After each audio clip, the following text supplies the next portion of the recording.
What's the fastest way to get out of a 1-3 start to the season? We'll talk about it right here on Locked on Clemson.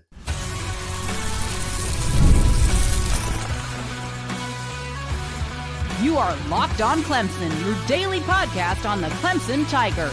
Part of the Locked On Podcast Network, your team every day.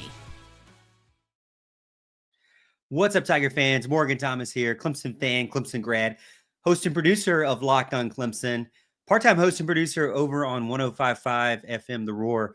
Thank you so much for making Locked on Clemson your first listen of the day. We're part of the Locked on Podcast Network, your team every day. And if you are an everydayer of the show, you come in every single day, we salute you. Monday through Friday, every single week, you get exclusive Clemson content right here. And if you're new to the show, well, welcome in. I think about 75% of you are not yet subscribed. So what are you waiting for? Come on. Hit the subscribe button, hit the follow button, hit the like button, hit all the buttons, and join us. And don't miss out on another episode. Today's episode is brought to you by Game Time. Download the Game Time app, create an account, and use the code LOCKEDONCOLLEGE for $20 off your first purchase. We're continuing to discuss really not so much about what happened against Syracuse, because what really didn't happen against Syracuse, but we want to talk about the path forward. This is the bye week leaning into this, so I know you're probably wanting to go do other things. If you're like me, you're wanting to go fly airplanes. Maybe if you're not like me, you want to go hunting or fishing or whatever you may do when there's not Clemson football. Or maybe you just don't want to watch any Clemson football ever again. Hopefully that's not the case. At this point, it's almost like a game. We could maybe start a bingo of a bad bingo, how bad Clemson will be and whoever gets the worst bingo, maybe I should actually do that on X. Maybe some people would like that. Or please don't do a bad Clemson drinking game, because I believe we'll all be, absolutely wasted based on how bad Clemson has been playing right now.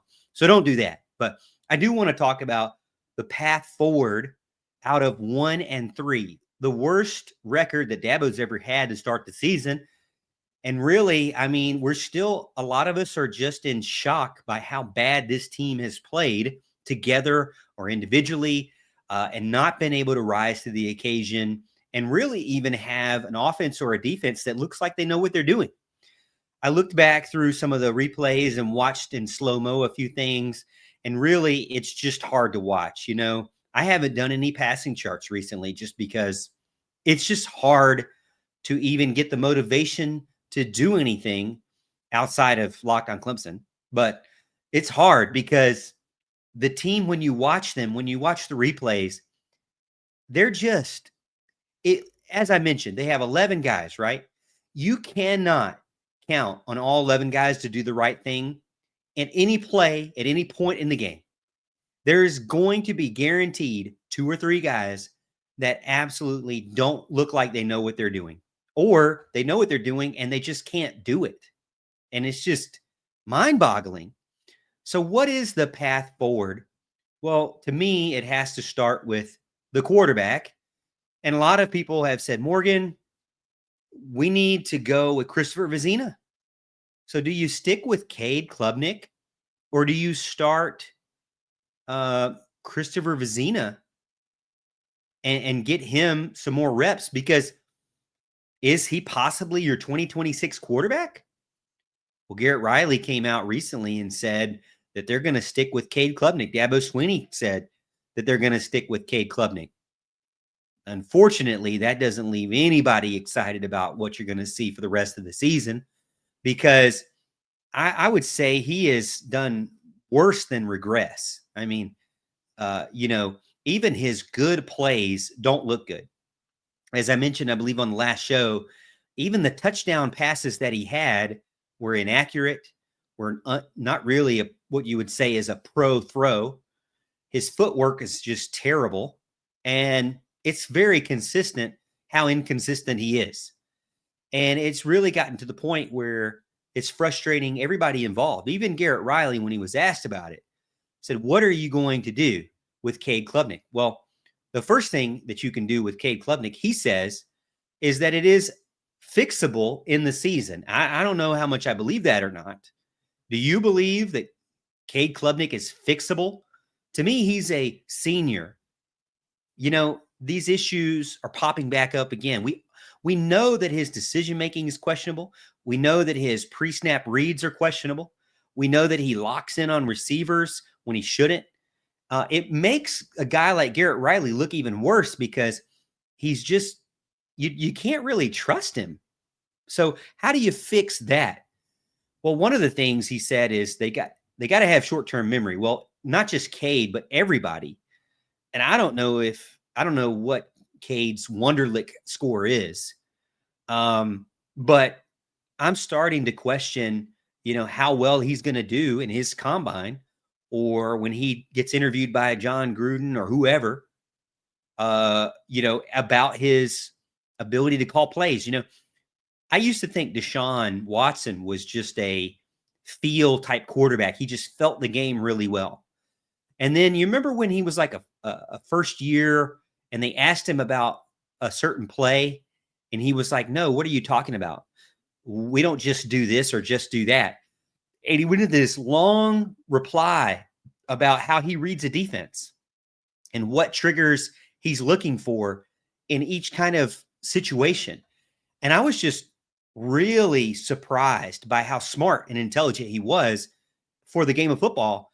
And all that kind of stuff matters when you get to the NFL.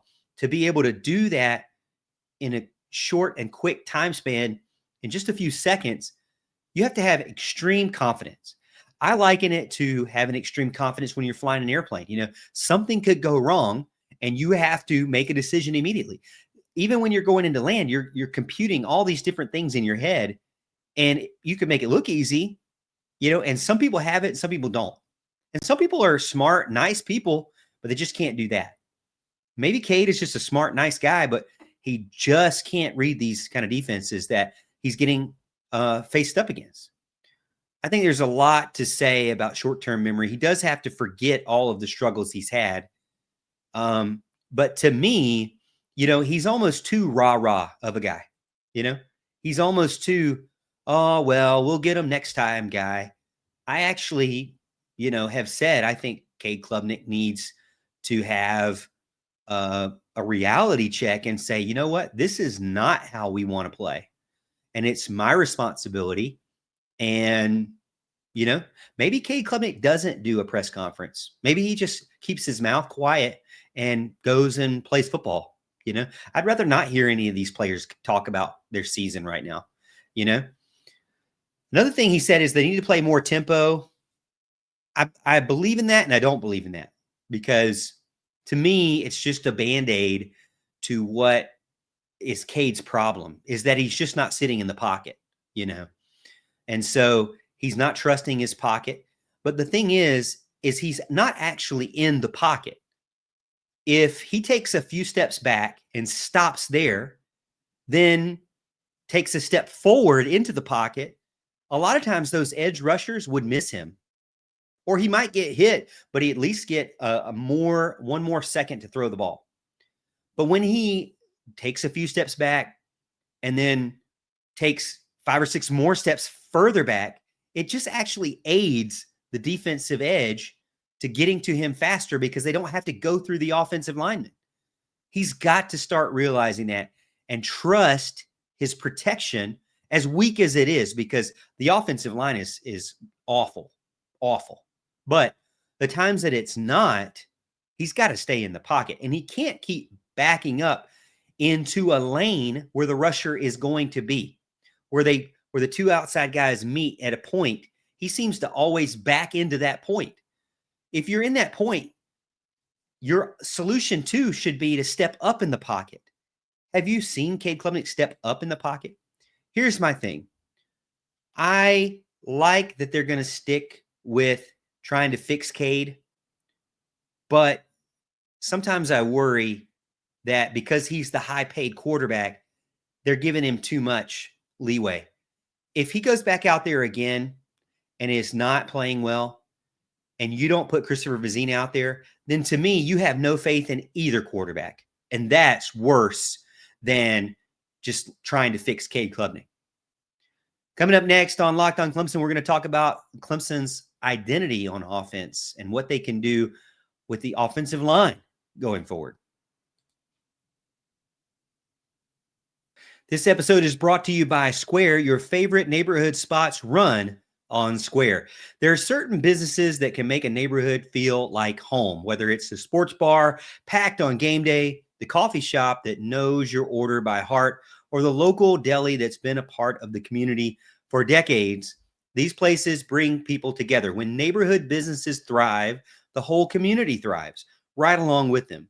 And behind the scenes, many of those spots are powered by Square. Just take Chestnut Coffee House and Market, where the focus is on unity, hospitality, and creating a moment of pause in your day. And they're family owned and operated, and a bunch of Clemson fans over there.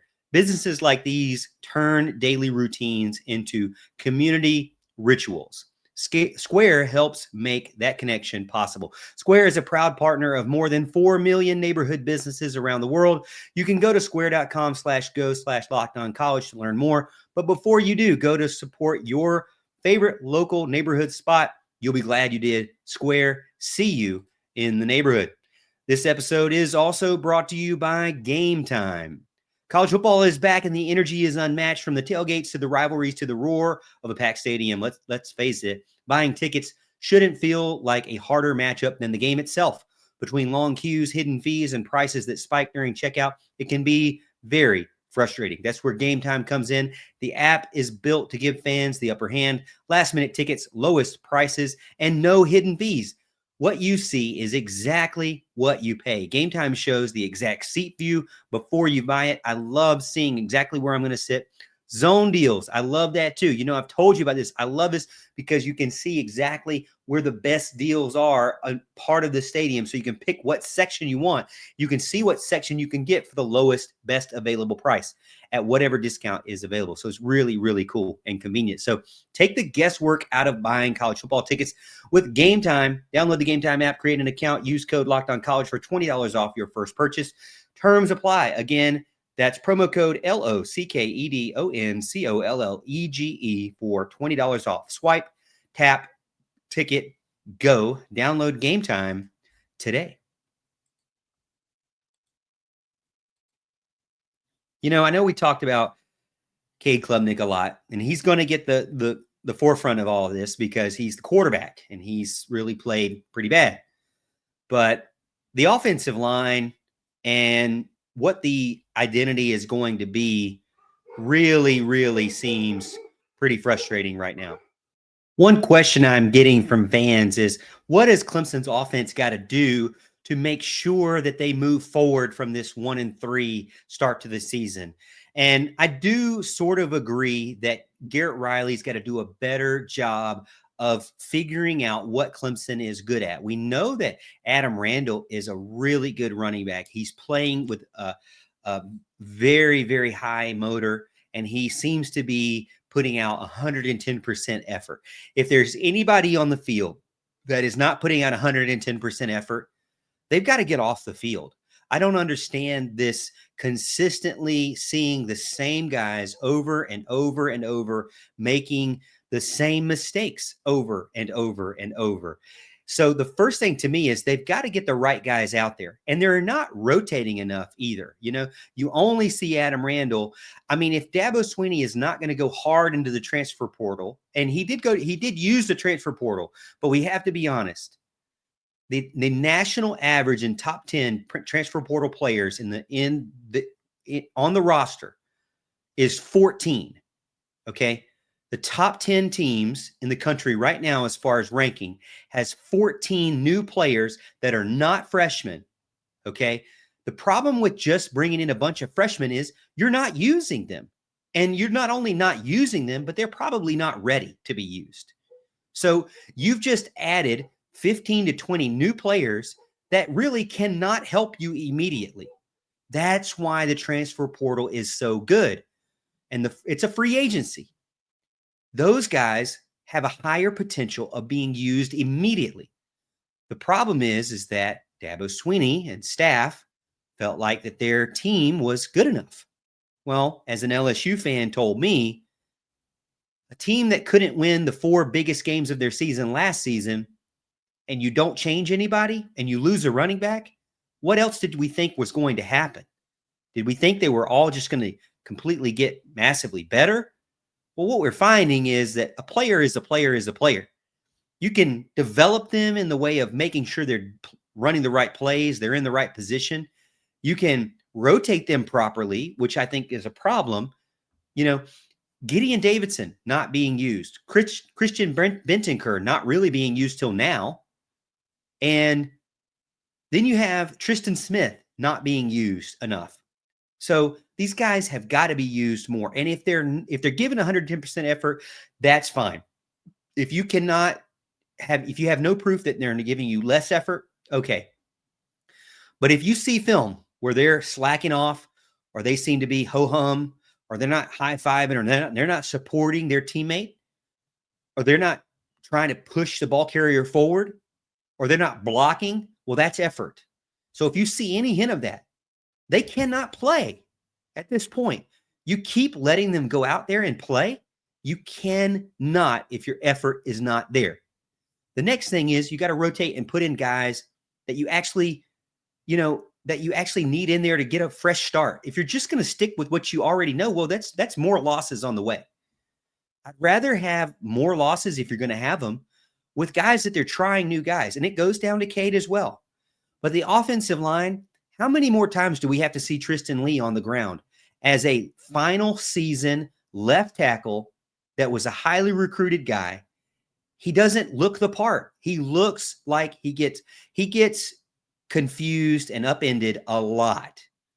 The offensive line as a whole, Harris Sewell, Colin Sadler, Blake Miller, Walker Parks, you see even successful plays where these key blockers have touched no one. They cannot be allowed to do this and keep playing. I don't understand it. You continue to see this bad film, and even on good plays where players are bad, and they don't ever lose their spot. So if there's no threat of losing your position, your starting spot, what level of effort are you really giving? What level of precision are you really striving for? I mean, far too often we see even good plays, Walker Parks touches no one. Even good plays, Harris Sewell touches no one. We see bad plays where Tristan Lee's on the ground within a second. We see bad plays where a simple stunt move, twist on the outside, has Blake Miller not knowing who he's going to block. I mean, it's to the point where, are these guys like, do they need contacts? Do they need glasses? They're not seeing anything. They're not touching anybody. I mean, and it's also like there's a lot of second guessing. There's a lot of, well, I'm not going to touch that guy because there could be somebody further down the field. Just block somebody. And so where I would say is, yes, you want to go faster. You want to have more motion. You want to have more window dressing. I think you got to have some of that too. But they need to simplify this offensive line's attack style, or whatever their scheme is, to be able to get more consistency in the run game and in the pass blocking and just all around. I mean, this team should be a run-heavy team at this point. You've got a running back that is a good running back, and he didn't even start the season as a running back. He didn't start his career as a running back, but he's actually doggone pretty good.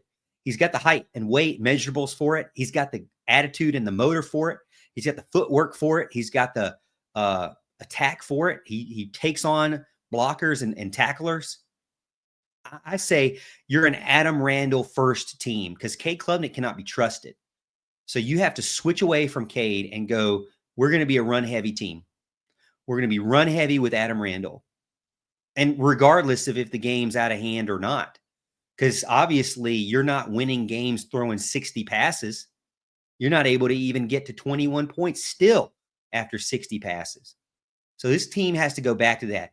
Third and short, I'm sorry, but a shotgun play to pass the ball is unacceptable.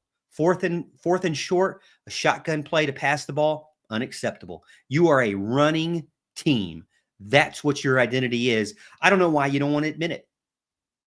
Now, how do you do that and still keep defenses honest? Well, you do have to have a lot of motion. And you do have to have some sort of passing game plan to where Cade has to stay in the pocket. And if he doesn't stay in the pocket, if he backs up too far, if he has funny feet, then you have to take him out of the game. You cannot allow him to stay in the game and keep making the same problems or making the same mistakes over and over and over. And if the offensive linemen have penalties, if Blake Miller has 2 penalties in the first half, you take him out of the game. I don't understand it. At this point, what you're doing right now, which is keeping the starters in there forever, not rotating a ton, not doing a lot of window dressing, forgetting about the run game in critical situations, in those scenarios, you're still losing. So to me, yes, you do want to have tempo, but I still think you're a run-first team. And the minute you go to start letting Cade have decisions for 60 plays, 60 passes, that's where I don't think.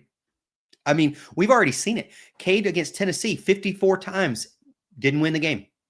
Cade against Syracuse, 60 times, didn't win the game. Can you imagine a previous quarterback throwing 60 times? I mean, you know, they say, oh, well, he had 3 touchdowns and 363 yards. The guy threw 60 times. He should have had 100, 200 more yards. He should have had a lot more yards. I mean, the amount of opportunities he had is nuts. But motion is a tool to use. You have to use it. You have to make it harder on the defense to understand what you're doing. You also have to be smart on your motions. You know, we saw some film where they were motioning more defenders in the box. Eric McLean showed it. And he was scratching his head about, you know, it's sometimes what I think this offense is, it's just plays to be plays. It's a collection of plays and not an identity. It's a collection of plays and not a scheme, you know? And then you seem to somehow have this idea that you're going to make a poor performing offensive line have what I would say are more advanced blocking schemes and techniques. You need to go back to just, hey, let's just block the guy in front of us. Okay. I know that sounds ridiculous, but these guys obviously are struggling, and they're even struggling blocking the guy in front of them. And again, if you have film where these guys are consistently getting tore up at the line of scrimmage, they can't play. They just can't play, you know? And Cade's got to take more sacks, you know? This whole scrambling to the outside, he's so doggone late with his throws. His feet's never set. He only scrambles to the right side, and he's not fast enough to beat anybody to the edge. So you're just making it worse most times, more often than not. So the running back rotation, I don't want to see another game where we talk about at the end of the game, the running back rotation being underused. They didn't use Easy Amume at all. They didn't use Gideon Davidson at all. That is unacceptable. Okay? It's unacceptable. And you don't even use Cade Klubnik either. This is a running team first, and they've got to prove it and do it. You know? Adam Randall was out like 80 snaps last Saturday. 80 snaps, but like not even 20 carries. Okay? This is a running team. Again, I'm not going to tell you this a million times. I'm going to say it again. It is a running team. That is their identity. And that's what they got to do first. So they need to get their offensive line balanced into the run, and they got to be nasty with their blocking, because they're still just, oh, well, we don't need to block this guy. I even saw one where Adam Randall got 6 yards. Tristan Lee was blocking a guy, gave up on that guy in order to go block someone downfield. Guess who tackled Adam Randall? The guy he stopped blocking. Just block the guy in front of you first, and do so with some authority. Okay. You're not their friend. You know, you're not high-fiving out of the game after the game, although we know some of you are really enjoying your high fives with the other coach after a embarrassing loss where your fan base is booing you. But, I'm glad you got to dap up Fran Brown. So hopefully he'll be there for you when you need him, when you're, old and retired. Maybe he will, maybe he won't. Maybe he'll open his hands up with open arms to Syracuse if you really enjoy him so much. All right, we're going to finish up the show, segment 3, for my everydayers that are still with me. And we're going to talk about, is it a tactical problem or is it a culture problem at Clemson? Right here on Locked On Clemson.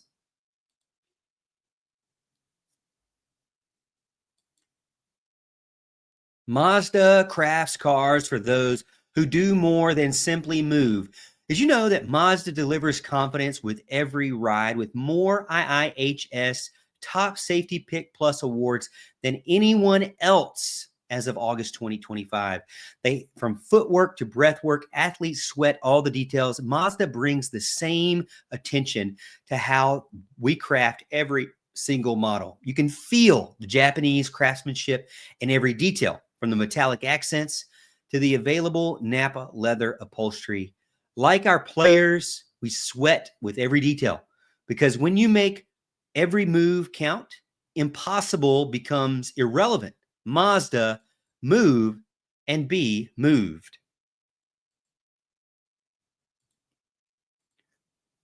Finishing up the show, 1 in 3.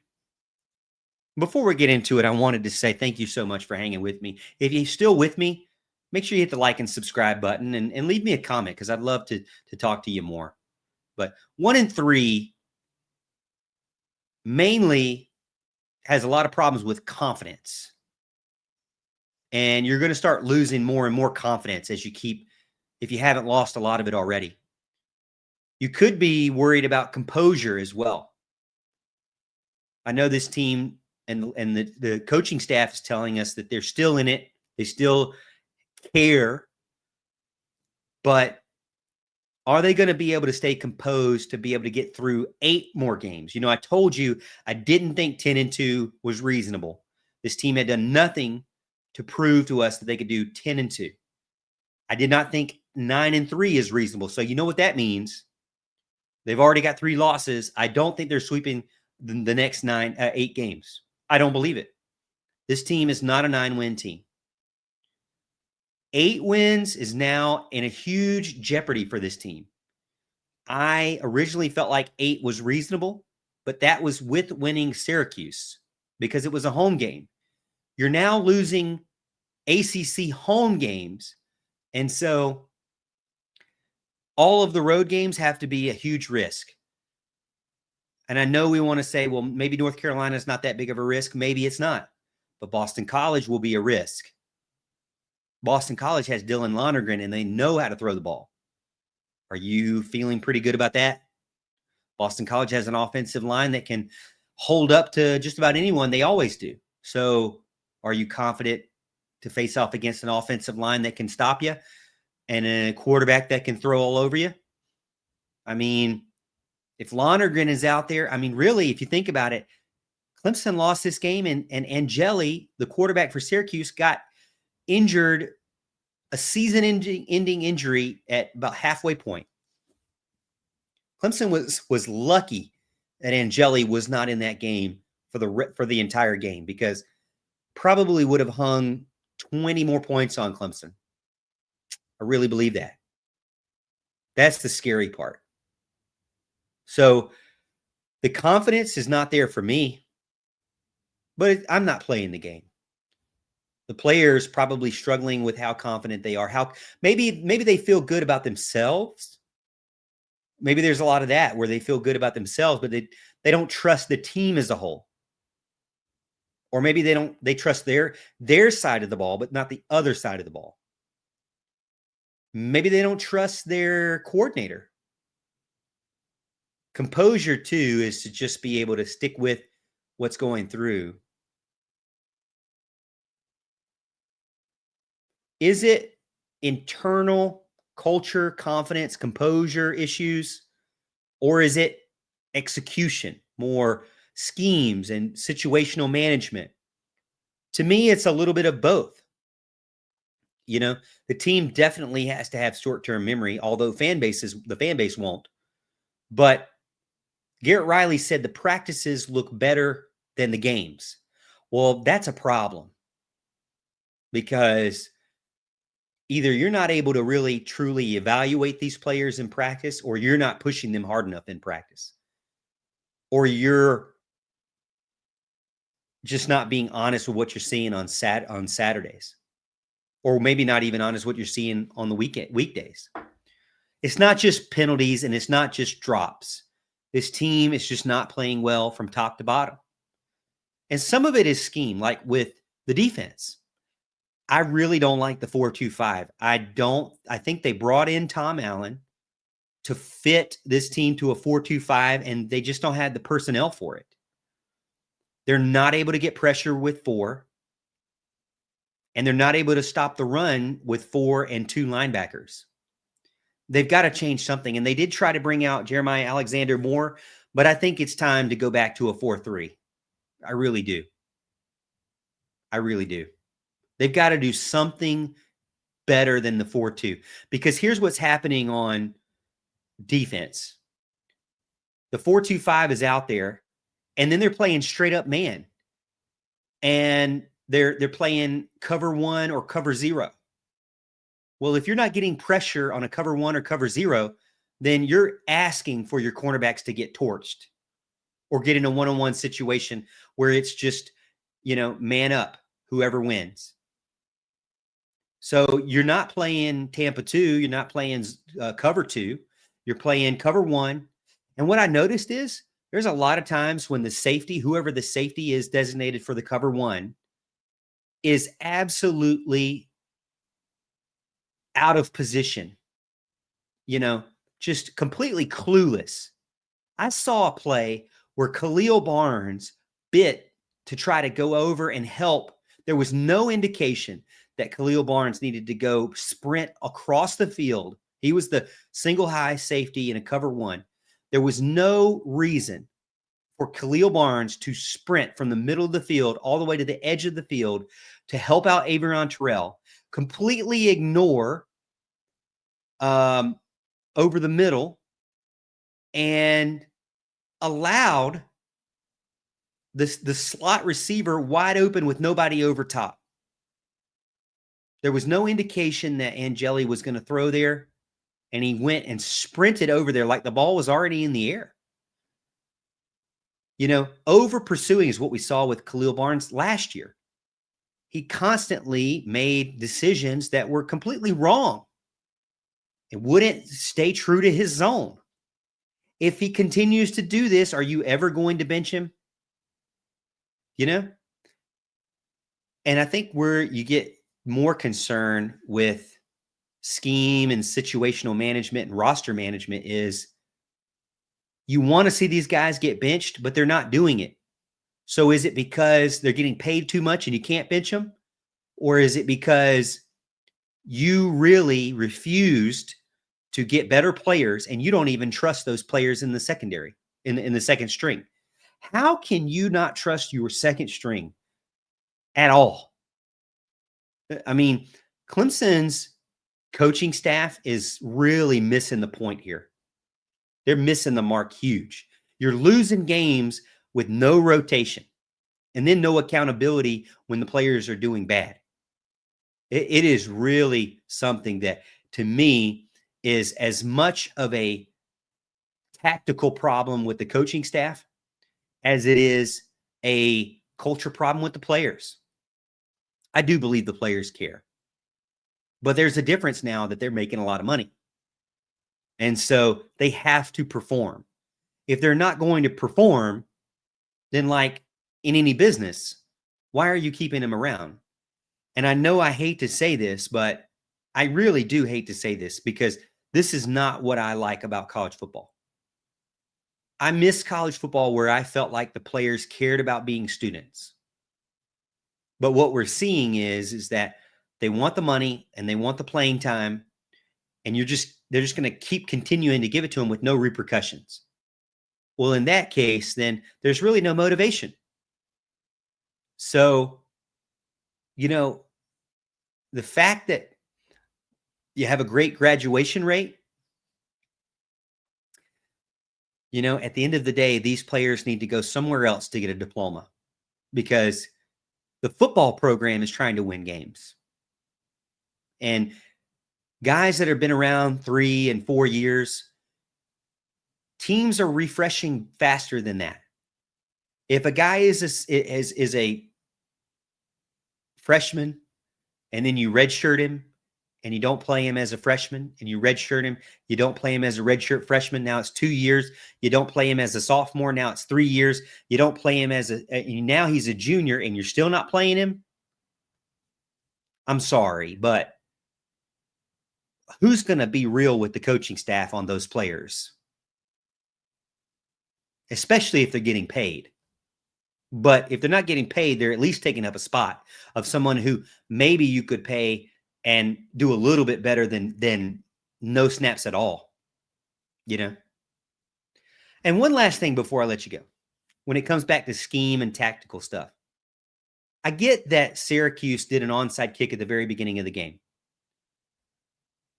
But you were down by almost 3 scores, and you still had guys like Tristan Smith and Cole Turner on the kickoff return as your hands team up front blocking.